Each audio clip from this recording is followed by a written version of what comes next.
Welcome to 5 AP cabinet భేటీ ముగిసింది. నీళ్ల వివాదం నుంచి తిరుమల కొండపై మద్యం సీసాలు, దుర్గగుడికి కరెంట్ కట్ వరకు చాలా అంశాలపై లోతైన చర్చ జరిగినట్టుగా తెలుస్తోంది. మరి ఈ మీటింగ్ అవుట్కమ్ ఏంటో ఈ బులెటిన్లో చూద్దాం. తెలంగాణ మున్సిపల్ ఎన్నికల మేళాకు లైన్ క్లియర్ అవుతోంది. స్టేట్ ఎలక్షన్ కమిషన్ స్పీడ్ చూస్తుంటే త్వరలోనే ఎన్నికలు ఉండే అవకాశం కనిపిస్తోంది. అంచనా ప్రకారం అసలు ఎప్పుడు ఉండొచ్చో ఈ బులెటిన్ లో తెలుసుకుందాం. ఇక ఫోన్ ట్యాపింగ్ కేసులో సిట్ ముందు బీఆర్ఎస్ మాజీ నేతల పెరేడ్ నడుస్తోంది. సిట్ ప్రశ్నలు, వాళ్ళ స్టేట్మెంట్స్ ఏంటో చూద్దాం. ఉపాధి హామీకి కేంద్రం మార్చిన రామ్జీ పేరుపై తెలంగాణ కాంగ్రెస్ పోరుబాటుకు ప్లాన్ చేస్తోంది. ఏంటా యాక్షన్ ప్లాన్ చూద్దాం. ఫైనల్ గా మన పెయిన్ వాళ్ళకి గెయిన్. అవును, కీళ్ల నొప్పుల్ని కూడా క్యాష్ చేసుకుంటున్న దగా వైద్యంపై విశాఖ పోలీసులు ఏం చేశారో చూద్దాం ఇవాళ 5@5లో.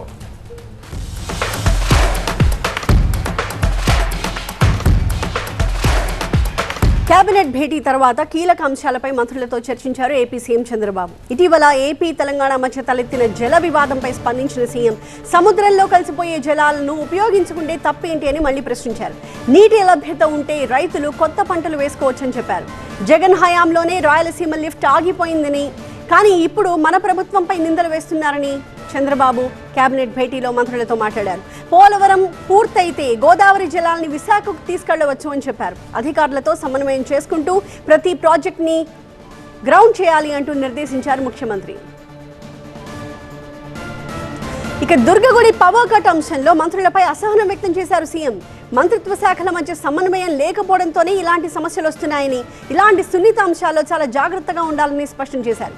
జగన్ పాలనలో విధించిన 4,490 కోట్ల రూపాయల ట్రూ అప్ ఛార్జీల భారం ప్రజలపై పడకుండా ప్రభుత్వమే భరిస్తోందని గుర్తు చేశారు. యూనిట్ విద్యుత్ ఛార్జీ ₹5.19 నుంచి ₹4.90కి తగ్గించామని చెప్పారు. మార్చి నాటికి ₹4.80కి తగ్గే విధంగా చర్యలు తీసుకోవాలన్నారు సీఎం. పీపీపీ విధానంపై కూడా స్పందించారు చంద్రబాబు. దేశవ్యాప్తంగా ఏపీలోనే పీపీపీ విధానం అత్యుత్తమంగా అమలవుతోందని, ఈ విధానంపై చర్చ జరుగుతోందని అన్నారు. ఈ విధానం వల్ల నాణ్యమైన సేవలను అందించగలుగుతున్నామని చెప్పారు సీఎం. ఏపీకి 23.5% పెట్టుబడులు రావడంపై కూడా కేబినెట్లో చర్చ జరిగింది. జనంలోకి ఈ విషయాలను బలంగా తీసుకువెళ్లాలని మంత్రులకు సూచించారు చంద్రబాబు. ఇక ఈసారి రికార్డు స్థాయిలో ధాన్యం సేకరణ చేశామన్న ముఖ్యమంత్రి రైతుల్ని ప్రత్యామ్నాయ పంటల వైపు మళ్లించే విధంగా చర్యలు తీసుకోవాలని చెప్పారు.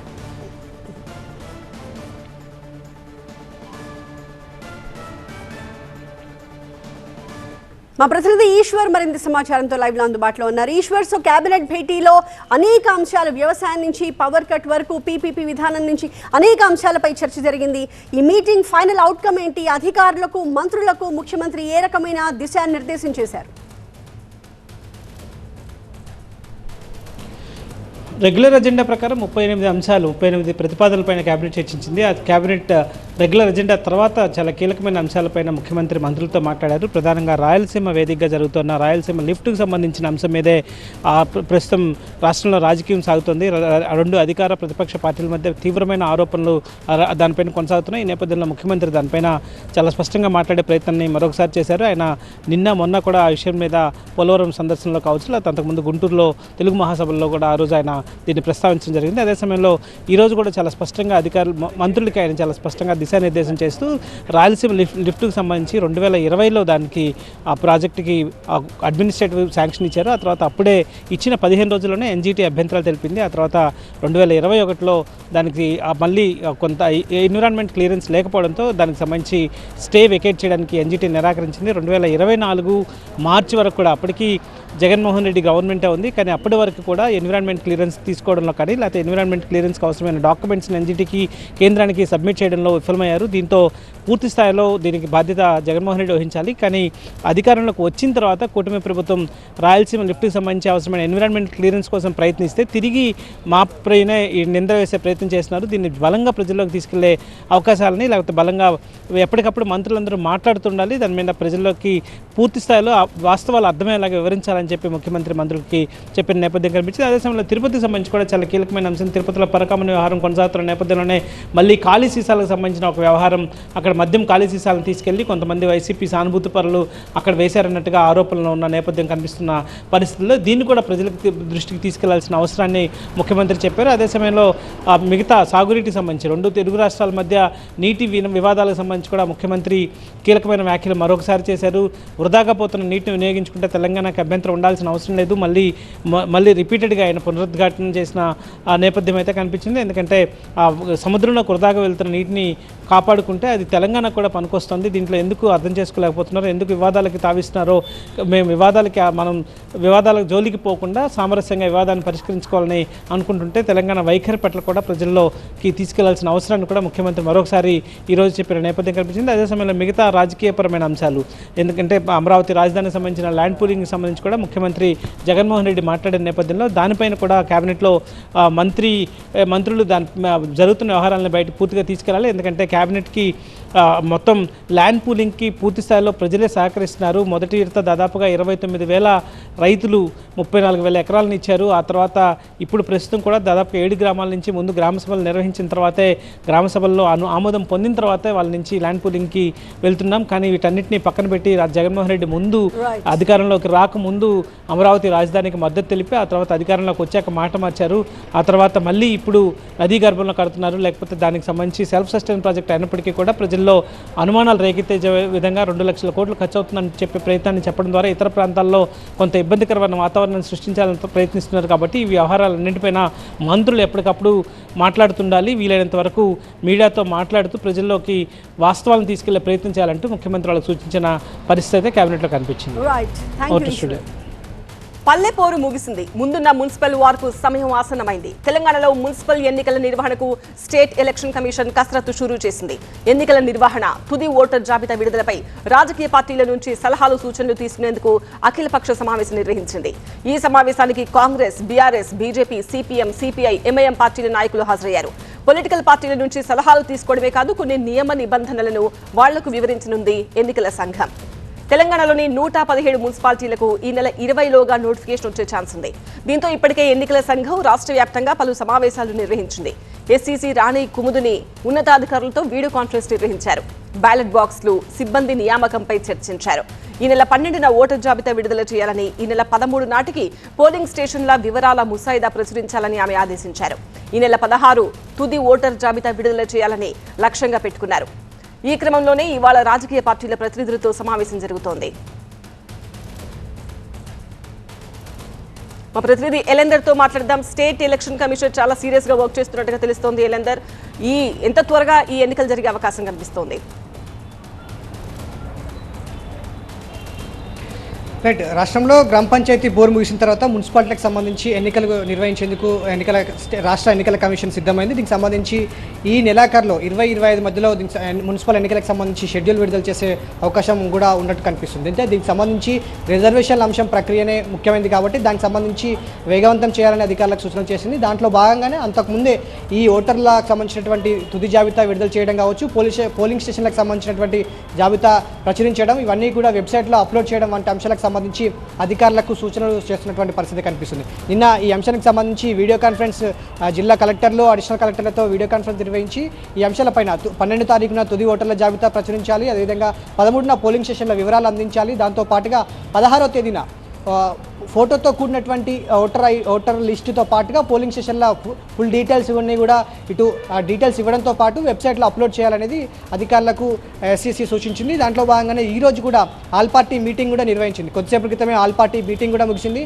BRS, Congress, BJP, MIM, Janasena పార్టీలకు సంబంధించినటువంటి నాయకులు కూడా రావడం జరిగింది. పూర్తి స్థాయిలో ఎన్నికలకు సిద్ధంగా ఉన్నటువంటి నేపథ్యంలో పార్టీల నుంచి వచ్చేటువంటి సలహాలు, సూచనలు తీసుకోవడమే కాకుండా ఎన్నికల నియమావళికి సంబంధించి పార్టీలు అనుసరించాల్సినటువంటి కొన్ని తీసుకోవాల్సినటువంటి నిర్ణయాలకు సంబంధించి కావచ్చు, ఇటువంటి సూచనల పైన కూడా ఎస్సీసీ వాళ్ళకి వివరించడం జరిగింది. సో ఆల్ పార్టీ మీటింగ్ కూడా కంప్లీట్ అయింది. సో 16వ తేదీన తుది జాబితా ఓటర్లకు సంబంధించినటువంటి ఫోటోతో కూడినటువంటి తుది జాబితా విడుదలైతే 20-25 మధ్యలో కంపల్సరీ నోటిఫికేషన్ ఇచ్చే అవకాశం కూడా లేకపోలేదు అనేది రాజకీయంగా కొత్త డిస్కషన్ జరుగుతున్నటువంటి నేపథ్యంలో మున్సిపల్ ఎన్నికలకి స్టేట్ ఎలక్షన్ కమిషన్ సిద్ధంగా ఉన్నట్టుగా తెలుస్తుంది. దీనికి సంబంధించి అధికారులకు ఇప్పటికే ఇటు ఓటర్ల జాబితాకు సంబంధించి కాకుండా బ్యాలెట్ బాక్స్లకు సంబంధించి కావచ్చు, అదేవిధంగా ఎన్నికలకు సంబంధించినటువంటి సిబ్బంది నియామకం కావచ్చు, వాళ్ళకి ఇచ్చేటువంటి ట్రైనింగ్ సెషన్ కావచ్చు, జిల్లాల వారీగా ఎప్పటికప్పుడు అప్డేట్స్ తీసుకొని వాళ్ళకి సంబంధించినటువంటి సలహాలు సూచనలు స్టేట్ ఎలక్షన్ కమిషన్ ఇస్తుంది. సో ఈ నెలాఖరులో ఎట్టి పరిస్థితుల్లో నోటిఫికేషన్కి వెళ్ళి రాష్ట్ర వ్యాప్తంగా ఉన్నటువంటి 117 మున్సిపాలిటీలు, అదేవిధంగా 6 కార్పొరేషన్లకు సంబంధించినటువంటి ఎన్నికలు నిర్వహించేందుకు స్టేట్ ఎలక్షన్ కమిషన్ సిద్ధమైనట్టుగా తెలుస్తుంది. దానికి సంబంధించి వేగం పెంచినటువంటి సందర్భంలోనే ఈ యాక్టివిటీస్ అన్ని కూడా నడుస్తున్నాయి. సో జిల్లాల వారీగా ఎప్పటికప్పుడు జిల్లా ఎన్నికల అధికారులు అయినటువంటి కలెక్టర్లతో పాటుగా అడిషనల్ కలెక్టర్లు, మున్సిపల్ అధికారులు అదైతే కాలేనట్ ఇప్పుడు 117 మున్సిపాలిటీలు ఏవైతే ఉన్నాయో వాటికి సంబంధించినటువంటి మున్సిపల్ అధికారులతో కూడా ఎప్పటికప్పుడు సమావేశం నిర్వహిస్తూనే వాళ్ళకి సలహాలు సూచనలు ఇస్తూనే అక్కడ ఉన్నటువంటి పరిస్థితులపైన సమీక్షిస్తూ అక్కడ ఉన్నటువంటి చిన్న డిస్టర్బెన్సెస్ ఏవైతే ఉన్నాయో వాటిపైన కూడా క్లియరెన్స్ సలహాలు సూచనలు ఇస్తూనే ఎన్నికలకు సంబంధించినటువంటి నిర్వహణకు సంబంధించి ఒక క్లారిఫికేషన్ అటువంటి రోడ్ మ్యాప్ వేస్తున్నటువంటి సందర్భం అయితే కనిపిస్తుంది. ఓవరాల్గా ఈ రాజకీయ పార్టీ మీటింగ్లో అన్ని పార్టీలకు సంబంధించినటువంటి నాయకులు పాల్గొన్నారు. వాళ్ళు గత గ్రామ పంచాయతీ ఎన్నికల్లో చోటు చేసుకున్నటువంటి చిన్న ఘటనలు కావచ్చు, చిన్న ప్రెజర్స్తో కూడుకున్నటువంటి ఇన్సిడెంట్స్ ఏవైతే ఉన్నాయో వాటన్నిటిపైన కూడా ఎలక్షన్ కమిషన్ దృష్టికి తీసుకెళ్లామనేది రాజకీయ పార్టీలు చెప్తున్నారు. సో అలాంటి మిస్టేక్స్ ఈ మున్సిపల్ ఎలక్షన్లకు తావివ్వకుండా సజావుగా ప్రజాస్వామికబద్ధంగా ఎలక్షన్ నిర్వహించాలనేది కూడా పార్టీలు ఎన్నికల కమిషన్కి సూచించడం జరిగింది. వాటి పరంగానే వాళ్ళు ఇచ్చినటువంటి సూచనలు కూడా నోట్ చేసుకున్నటువంటి ఎలక్షన్ కమిషన్ ఆ అంశాలపైన కూడా జిల్లా అధికారులకు ఎన్నికల సిబ్బందికి కూడా సూచనలు చేస్తామని చెప్పింది. సో దీనికి సంబంధించి ఓవరాల్గా ఈ మంత్ ఎండ్ లోపు ఒక క్లారిఫికేషన్ వచ్చే అవకాశం అయితే కనిపిస్తుంది. రైట్ ఇలేందర్. తెలంగాణ రాజకీయాల్లో సంచలనం సృష్టించిన ఫోన్ ట్యాపింగ్ కేసు దర్యాప్తు ఇప్పుడు టాప్ గేర్ లోకి వెళ్ళింది. ఈ కేసులో అసలు సూత్రధారులు ఎవరు, తెర వెనుక ఉండి చక్రం తిప్పిన పాత్రధారులు ఎవరు అనే కోణంలో దర్యాప్తుని ముమ్మరం చేశారు. ఇందులో భాగంగానే రాజకీయ నేతల లింకులపై సిట్ గట్టి నిఘా పెట్టి విచారణ జరుపుతున్నారు. ఈ క్రమంలో సిట్ ముందు బీఆర్ఎస్ నేతల పెరేడ్ కొనసాగుతోంది. ఇవాళ బీఆర్ఎస్ మాజీ ఎమ్మెల్యేలు జైపాల్ యాదవ్, చిరుమర్తి లింగయ్య ఇవాళ సిట్ ముందు విచారణకి హాజరయ్యారు. ఈ ఇద్దరు నేతలు గతంలో కూడా ఒకసారి విచారణకి రాగా ఇవాళ మరోసారి వీరిని ప్రశ్నించారు అధికారులు.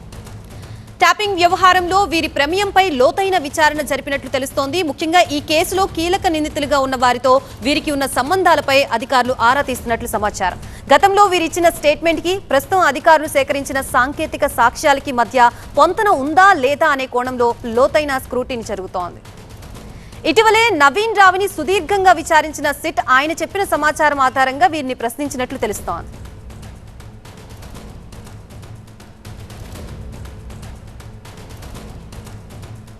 ఇదే అంశానికి సంబంధించి మనకి పూర్తి అప్డేట్స్ ఇవ్వడానికి మా బ్యూరో చీఫ్ విజయ్ సిద్ధంగా ఉన్నారు. విజయ్, జైపాల్ యాదవ్, చిరుమర్తి లింగయ్య ఇచ్చిన సమాచారం ఆధారంగా మరికొంతమందికి నోటీసులు ఇచ్చే అవకాశం ఉందా? ఓవరాల్ విచారణలో వీరిని ఏం అడిగారు, వీరేం చెప్పారు? ఫోన్ ట్యాపింగ్లో అనేక మంది పొలిటికల్ లీడర్ల విచారణ ఇంకా కొనసాగుతుంది. నవీన్ రావుతో స్టార్ట్ అయినటువంటి పొలిటికల్ లీడర్ల విచారణ ఈరోజు బీఆర్ఎస్ మాజీ ఎమ్మెల్యేలు అటు జైపాల్ యాదవ్ కావచ్చు, చిరుమర్తి లింగయ్య ఇద్దరిని కూడా దాదాపు 2 గంటల పాటు స్టేట్మెంట్ రికార్డ్ చేశారు. వీరిద్దరితో పాటుగా గతంలో ఈ కేసులో అరెస్ట్ అయినటువంటి తిరుపతి అన్నని కూడా, అడిషనల్ ఎస్పీ తిరుపతి అన్నని కూడా ఈరోజు విచారణకు పిలిచారు. గతంలో చిరుమర్తి లింగయ్య దాంతోపాటుగా జైపాల్ యాదవ్ కొన్ని ఫోన్ నెంబర్లు ఇచ్చారు. ఇద్దరు తమ పిఎల్ ద్వారా కొన్ని ఫోన్ నెంబర్ని తిరుపతి అన్న తీసుకున్నారు.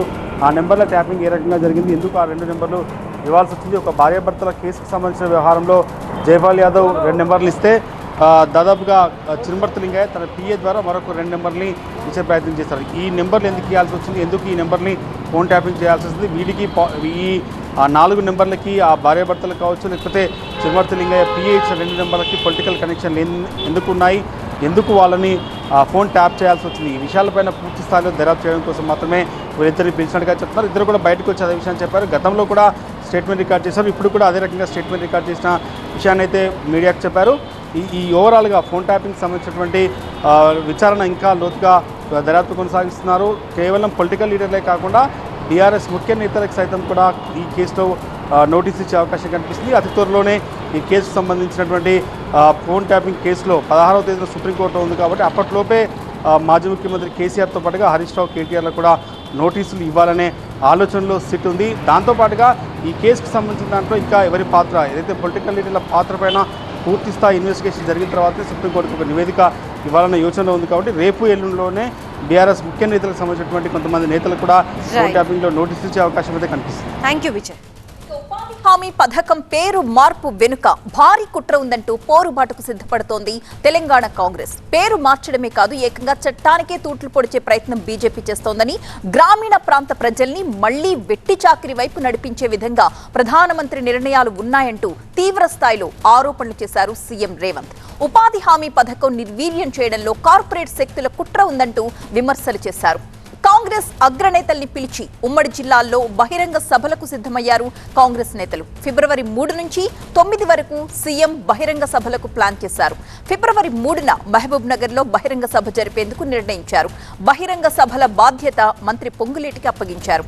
అంతేకాకుండా 12,000 పంచాయతీల్లో వీబీ రామ్జీ చట్టాన్ని వ్యతిరేకిస్తూ తీర్మానాలు చేయడంతో పాటు ప్రజాప్రతినిధులంతా ఒక్కో మండలం బాధ్యత తీసుకోవాలన్నారు సీఎం రేవంత్. ఈ బహిరంగ సభలకు సంబంధించిన పూర్తి వివరాలు అలాగే భవిష్యత్ కార్యాచరణకు సంబంధించిన డీటెయిల్స్ అందించడానికి మా ప్రతినిధి అశోక్ సిద్ధంగా ఉన్నారు. అశోక్, మహాత్మా గాంధీ పేరు మార్పుకు సంబంధించిన దానిపైన అటు దేశవ్యాప్తంగా కాంగ్రెస్ ఆందోళన బాటపట్టింది. సో అందులో భాగంగా రాష్ట్రంలో ఈరోజు ఒక విస్తృత సమావేశాన్ని ఏర్పాటు చేసుకున్నారు. భవిష్యత్తులో దాదాపు 1 మంత్ వరకు కూడా 3వ తారీఖు నుంచి 20వ తారీఖు వరకు కూడా అనేక కార్యక్రమాలు చేపట్టాలని చెప్పి ఇందాక జరిగినటువంటి మీటింగ్లో తీర్మానించడం జరిగింది. 9 ఉమ్మడి జిల్లాలలో 9 సభలు పెట్టాలని చెప్పి కూడా అటు సీఎం ఆదేశించిన పరిస్థితి మనకు కనిపించింది. లాస్ట్ చివరగా మహబూబాబాద్లో భారీ బహిరంగ సభను కూడా ఏర్పాటు చేయాలని చెప్పి ఆయన దిశానిర్దేశం చేయడం జరిగింది. ఏదైతే 9 ఉమ్మడి జిల్లాలకు సంబంధించిన దానిపైన ఏదైతే కార్యక్రమాలు చేస్తున్నారో అందులో 1,00,000 మందికి పైగా సమీకరణ చేయాలి, 1,00,000 మందితో ఒక ప్రత్యేకంగా సభలు పెట్టాలని కూడా చెప్పిన పరిస్థితి మనకు కనిపిస్తుంది. కింది స్థాయి గ్రామ స్థాయి నేత నుంచి మొదలు పెడితే రాష్ట్ర స్థాయి నేత వరకు కూడా ప్రతి ఒక్కరు కూడా దీంట్లో పార్టిసిపేట్ చేయాలని చెప్పి కూడా అటు పీసీసీ ప్రెసిడెంట్ కావచ్చు, మీనాక్షి నటరాజన్ కావచ్చు చెప్పడం జరిగింది. అలాగే ఈ 9 మొత్తం 15 పార్లమెంటు స్థానాలకు సంబంధించిన దానిపైన ప్రతి ఒక్క పార్లమెంట్కి కూడా ఒక్కొక్క మంత్రిని ఇన్ఛార్జ్గా వేయాలని చెప్పి ఈ ఇన్ఛార్జ్ మంత్రిగా ఉన్నటువంటి నేత ఎవరైతే ఉన్నారో కింద గ్రామ స్థాయి నుంచి ఏర్పాటు చేసినటువంటి ర్యాలీలు కావచ్చు, అనేక సభలు కావచ్చు, అక్కడ ఉన్నటువంటి 12,000 మంది గ్రామ సర్పంచ్లతో ఏర్పాటు చేసినటువంటి తీర్మాన కాపీలను మొత్తం కూడా సేకరించి వాటన్నింటినీ కూడా రాహుల్ గాంధీకి పంపించాలి. అక్కడ ఏదైతే నెక్స్ట్ సభలు ఉంటాయో ఆ సభలో వాటన్నింటిని కూడా ప్రజెంట్ చేసి ఎట్టి పరిస్థితుల్లో ఈ మహాత్మా గాంధీ పేరుకు సంబంధించిన దానిపైన కార్యాచరణ రూపొందించుకున్నామో అది కంటిన్యూగా చేస్తూనే ఉండాలి. ఎట్టి పరిస్థితుల్లో గతంలో ఏ విధంగా నల్ల చట్టాలను వ్యతిరేకించామో అదే విధానాన్ని కొనసాగిస్తూ గతంలో సాధించినటువంటి విజయాన్ని ముందుకు తీసుకెళ్తూ ఈసారి కూడా ఆ పేరు మళ్ళీ చేర్చే విధంగా కూడా ముందుకు తీసుకెళ్లాలని చెప్పి కార్యాచరణ అయితే రూపొందించుకున్న పరిస్థితి మనకు కనిపిస్తుంది. అలాగే ఏదైతే ఈ చట్టాలు ఉన్నాయో మహాత్మా గాంధీ ఉపాధి హామీ పథకం కూడా ఖచ్చితంగా ఇక్కడి నుంచే స్టార్ట్ అయింది కాబట్టి ఇక్కడి నుంచే మన కార్యాచరణ చాలా ఫాస్ట్గా ఉండాలి, చాలా వేగవంతంగా మనం పనిచేయాలని కూడా అటు సూచించిన పరిస్థితి మనకు కనిపించింది. అలాగే జిల్లాలకు సంబంధించినటువంటి నాయకులు కూడా దీంట్లో పార్టిసిపేట్ చేయాలి, రాష్ట్ర స్థాయి నాయకులు కూడా దీంట్లో పార్టిసిపేట్ చేయాలి. ఎట్టి పరిస్థితుల్లో భవిష్యత్తు కార్యాచరణకు సంబంధించిన దానిపైన కూడా మరొకసారి కూడా మీటింగ్ కూడా ఏర్పాటు చేసుకుంటామని చెప్పిన పరిస్థితి మనకు కనిపిస్తుంది. Right, thank you Ashok. ఇక 5@5లో ఫైనల్ స్టోరీ చూద్దాం. ఆయుర్వేదానికి మళ్ళీ మంచి రోజులు వస్తున్నాయి. అట్ ద సేమ్ టైం ఆయుర్వేదం పేరిట జనాల్ని ముంచే ముఠాలు దోపిడీకి బరి తెగిస్తున్నాయి. సింపుల్గా చెప్పాలంటే ఒకరి పెయిన్ వాళ్ళకు గెయిన్. నొప్పుల్ని తగ్గిస్తామని చెప్పి లక్షలు నొక్కేశారు. శుద్ధ పిండిలో రంగులు చమ్కీలు కలిపి అది స్వర్ణభస్మం అని మస్కా కొట్టారు. ఆయుర్వేదం పేరిట దగా వైద్యానికి తెగబడ్డ ముఠాకి విశాఖ పోలీసులు చెక్ పెట్టారు. కర్ణాటకకు చెందిన 5 నిందితులను అరెస్ట్ చేశారు. భారీగా చూర్ణాలు, తైలాలు స్వాధీనం చేసుకున్నారు వారి దగ్గర నుంచి. దొరికితే దొంగ, దొరకనంత వరకు దర్జా. అడ్డంగా బుక్కైన నిందితులు నమ్మించి నకిలీ మందులు విక్రయించామని నేరాన్ని ఒప్పుకున్నారు. కర్ణాటక ముఠా విక్రయిస్తున్న చూర్ణాలు, తైలాల్ని విశాఖ ఆయుష్ వైద్యాధికారులు పరిశీలించారు. ఇవన్నీ పక్కాగా నకిలీలంటూ తేల్చారు. చాక్ పీస్ పౌడర్లో రంగులు, చమ్కీలు మిక్స్ చేసి దాన్ని స్వర్ణభస్మం అని పేరు చెప్పి అమ్ముతున్నారని గుర్తించారు. ఇలాంటి నకిలీలు వాడితే వ్యాధి నయం కాకపోగా ప్రాణాలకే ప్రమాదం రావచ్చన్నారు. ఆయుర్వేదం పేరిట మస్కా కొట్టే ఇలాంటి ముఠాల విషయంలో ప్రజలు అలర్ట్గా ఉండాలంటున్నారు ఆయుష్ అధికారులు. క్వాలిఫైడ్ ఆయుర్వేద వైద్యుల్ని మాత్రమే సంప్రదించాలని ప్రజలకు సూచిస్తున్నారు. మరింత సమాచారం మా ప్రతినిధి ఖాజా అందిస్తారు. ఖాజా, ఎవరా ముఠా సభ్యులు, ఎంతకాలం నుంచి జరుగుతోంది ఈ మోసం? ఆయుర్వేద మూలికా వైద్యం పెడుతూ నకిలీ మందులతో వైద్యం పెడుతూ నిలువున ముంచేస్తున్న ముఠా వ్యవహారాన్ని పోలీసులు బయటపెట్టిన తర్వాత దానిపై పూర్తి స్థాయిలో వెరిఫై చేసేందుకు ఆయుష్ డిపార్ట్మెంట్ తరఫున ప్రత్యేకంగా అధికారులు, నిపుణులు కూడా వచ్చారు. ప్రస్తుతం మెడికల్ ఆఫీసర్ ఉన్నారు, దీంతోపాటు రీజనల్ డిప్యూటీ డైరెక్టర్ కూడా ఉన్నారు, దీంతోపాటు మరికొంతమంది ఆఫీసర్లు కూడా వచ్చి అసలు వీళ్ళు వినియోగిస్తున్న ఈ చూర్ణాలు ఏంటి, దీంట్లో ఏ విధమైన చూర్ణాలు ఉన్నాయి, దీన్ని ఏ విధంగా వినియోగిస్తున్నారు, ఇటువంటి చూర్ణాలు వినియోగిస్తే పరిస్థితి ఏ విధంగా ఉండబోతుంది దానిపై వీరంతా కూడా వెరిఫై చేస్తున్నారు, అన్ని పరిశీలిస్తున్నారు. మా పరిశీలనలో తేలింది ఏంటంటే వీళ్ళు శుద్ధ మొక్కల తాలూకు పౌడర్స్ని చాలా కాస్ట్లీ అయినటువంటి భస్మాల పేరిట అమ్ముతున్నారండి. ఇది ఒకసారి చూడండి, ఇది యాక్చువల్గా స్వర్ణ భస్మం అని పెట్టారు. దీన్ని ఇది యాక్చువల్గా స్వర్ణ మాక్షికం AS2S3 అంటారు, arsenic trisulphide. Very dangerous medicine. దాన్ని శోధనం చేయకుండా ఇస్తే చాలా డేంజరస్. ఈ వజ్రభాసం పేరు పెట్టి అమ్ముతున్నారు. బట్ ఇదంతా చాక్ పౌడర్ లాగా కనబడుతుంది. రకరకాల రంగుల పౌడర్ని వీళ్ళు భస్మాస్ కింద పెట్టేశారు. కిడ్నీస్ పోతాయి, లివర్ డ్యామేజ్ అవుతుంది, హార్ట్ మీద కూడా ఇవి డ్యామేజ్ అవుతాయి. సరైన ఇంగ్రీడియంట్స్ ఏం లేవు. ఇదంతా మోసం చేసి ఈ విధంగా చేయడం అనేది దురదృష్టకరము. మా ఆయుష్ డిపార్ట్మెంట్లో చాలా మందులు వచ్చాయి. ఒక్కొక్క డిస్పెన్సరీకి మన జోన్ 1లో కనీసం 2 లక్షల నుంచి 3 లక్షల మందులు వచ్చాయి. ప్రజలు ఎందుకు గుర్తించారో, ఇలాంటి వాటికి ఎందుకు అలవాటు పడతారో అర్థం కాదు. ఇది వాళ్ళని అడిగితే మేడం మాకు తెలిసి ఇవేమి పనిచేయవని చెప్పి, బట్ వాళ్ళు లక్షల్లో అమ్ముతున్నారు. ఇదంతా ప్యూర్ చాక్ పౌడర్ అండి. దాంట్లో కలర్స్ వేసి జనాలకి ఎట్లా అంటే లక్షల్లో అమ్ముతున్నారండి. కిడ్నీస్ ఎఫెక్ట్ అవ్వచ్చు, గట్ హెల్త్ ఇది అవ్వచ్చు, హార్ట్ మీద కూడా ఎఫెక్ట్ అయ్యి దానివల్ల సిస్టమే మొత్తం మనకి ఇబ్బంది పడే పరిస్థితిలో ఉంది. సో ఇది రోగం నయమవుతుందని మీరు ఇటువంటి వాళ్ళ మాటల్లో పడి వెళ్తే ఖచ్చితంగా మీ ఆరోగ్యం నయం కాదు కదా, మీ గుండె కిడ్నీలపై ఎఫెక్ట్ పడి మీ ప్రాణం కూడా పోయే ప్రమాదం ఉందని వైద్య నిపుణులు, ఆయుర్వేద వైద్య నిపుణులు చెప్తున్నారు. ప్రధానంగా చూడొచ్చు, ఇది ఒక సువర్ణ భస్మంగా చెప్తున్నారు. దీంట్లో చెమ్కీలు కలిపిన పౌడర్గా ప్రాథమికంగా నిర్ధారించారు. దీన్ని ఇంకా ల్యాబ్ టెస్ట్ చేయాల్సి ఉంది. దీంతోపాటు ఏదైతే ఇది ప్రత్యేకంగా కుమార్ కళ్యాణ రసం అని ఉందో, ఇది కేవలం ఇది చాక్ పౌడర్, అంటే ఒక శుద్ధ ముక్కను పౌడర్ చేసి దాంట్లో కలర్ కలిపి దీన్ని పెట్టి జనాలను మభ్యపెట్టి మాయ చేసి వాళ్ళ నుంచి లక్షల రూపాయల్లో లాగేస్తున్నట్టుగా అధికారులు గుర్తించారు. ఇవి అన్నీ స్వాధీనం చేసుకున్న అన్ని కూడా ల్యాబ్కు పంపించి పూర్తి స్థాయిలో వెరిఫై చేసిన తర్వాత ఫర్దర్గా వీళ్ళు ముందుకెళ్తామని చెప్తున్నారు. ఎవరైనా ప్రకృతి వైద్యం పేరుతో మిమ్మల్ని సంప్రదిస్తే ఖచ్చితంగా వాళ్ళ క్వాలిఫికేషన్తో పాటు వాళ్ళ సెంటర్ యొక్క గుర్తింపు కూడా తెలుసుకొని వాళ్ళని అప్రోచ్ అవ్వాలి తప్ప ఇటువంటి ముఠాల మాయలో పడితే ఖచ్చితంగా మీ రోగం నయం కాదు, మీ ప్రాణాలు కూడా పైకి పోయే ప్రమాదం ఉంది ఇటువంటి మెడిసిన్స్ వల్ల అని వీరు సూచిస్తున్నారు, హెచ్చరిస్తున్నారు. కెమెరా పర్సన్ బాబుతో ఖాజా టీవీ. రైట్, ఇవి 585 అప్డేట్స్. ఒక బ్రేక్ తర్వాత మనం పొలిటికల్ మిర్చి చూసే ముందు మనకు ఒక 2 బ్రేకింగ్ న్యూస్లు అందుతూ ఉన్నాయి. ఎర్రవల్లి ఫామ్ హౌస్ లో మాజీ సీఎం కేసీఆర్ ని మంత్రులు సీతక్క, కొండా సురేఖ కలుసుకున్నారు. మేడారం జాతరకు రావాలని కేసీఆర్ కి ఆహ్వాన పత్రికను కూడా అందజేశారు. మేడారం మహాజాతరకి కేసీఆర్ ని ఆహ్వానించడంతో సానుకూలంగా స్పందించారని తెలిపారు సీతక్క. కేసీఆర్ దంపతులు తమకు చీరలు బహుకరించడం చాలా సంతోషంగా ఉందన్నారు సీతక్క, కొండా సురేఖ.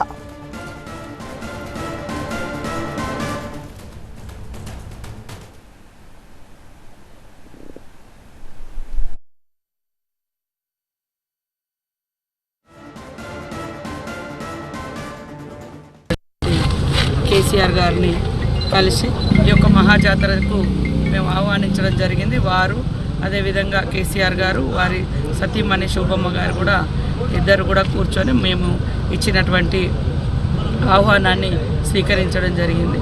అదేవిధంగా పట్టు వస్త్రాలను కూడా మేము దేవుని తరపున వారికి అందించడం జరిగింది. వారు కూడా సంతోషంగా స్వీకరించి రిటర్న్ మాకు కూడా ఇద్దరికి చీరలు పెట్టడం జరిగింది. సంతోషం.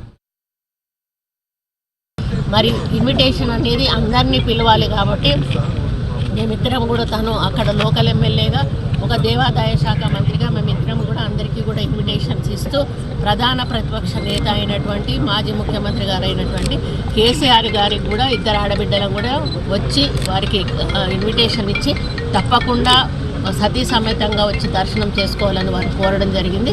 వారు కూడా సానుకూలంగా స్పందించి ఏదో ఒక రోజు హెలికాప్టర్లో రావడానికి నేను ప్రయత్నం చేస్తాను అన్నారు.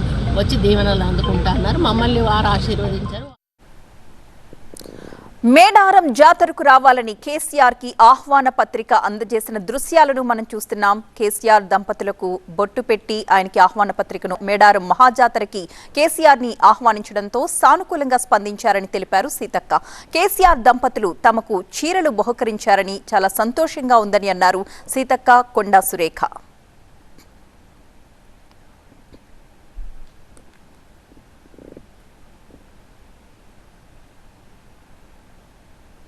మరొక బ్రేకింగ్ న్యూస్. మున్సిపల్ ఎన్నికలపై తెలంగాణ బీజేపీ చీఫ్ రామచంద్రరావు కీలక వ్యాఖ్యలు చేశారు. ఈసీ కంటే ముందే ఎన్నికల తేదీలు ప్రకటించారు ఆయన.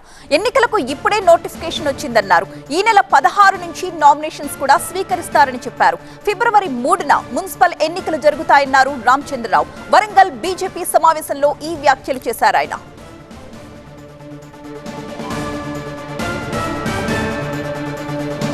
వాస్తవానికి తెలంగాణలో మున్సిపల్ ఎన్నికల నిర్వహణ కోసం స్టేట్ ఎలక్షన్ కమిషన్ కసరత్తు చేస్తూ ఉంది.